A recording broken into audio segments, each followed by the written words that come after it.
Here is an address to the nation by Leader of the Opposition, Malcolm Turnbull MP. In these difficult and uncertain times, many Australians have been asking how a booming global economy suddenly found itself in very stormy waters. We all want to know what this means for our country, our families, our jobs. The financial crisis started when banks in America made trillions of dollars of housing loans to people, far too many of whom could not afford to repay them. This reckless lending fueled a housing bubble, and of course, so long as house prices kept going up, everyone was happy. But when the bubble burst, these subprime loans went bad too. But by then, they had contaminated hundreds of banks around the world, many of which went broke. Our own banks were much less affected than most.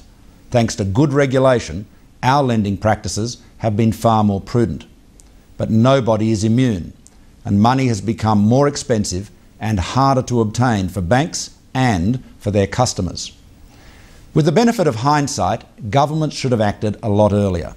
Regrettably, Mr Rudd's government missed the warning signs at the beginning of the year and talked up inflation and consequently interest rates at precisely the wrong time. Nonetheless, we've offered to work in a bipartisan way with the government in responding to this crisis. I'm disappointed that Mr Rudd has rejected our offer.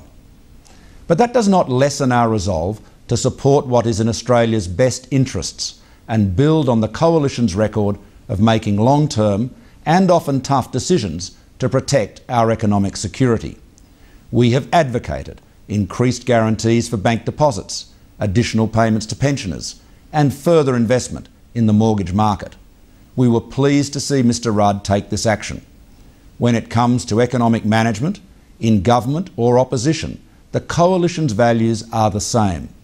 Taxpayers' money is your money. It must be managed responsibly and in the national interest. We recognise that our economy is slowing, and we've given support to the government's $10 billion stimulus package. But just as Australian families are careful in the way they manage their budget, so the Australian government must take great care not to squander the savings from a decade of responsible financial management. That's why we've asked Mr Rudd to share with the Australian people the economic advice he has received, which convinced him that the $10 billion package was not larger than was needed and will not reduce the ability of the Reserve Bank to keep cutting interest rates.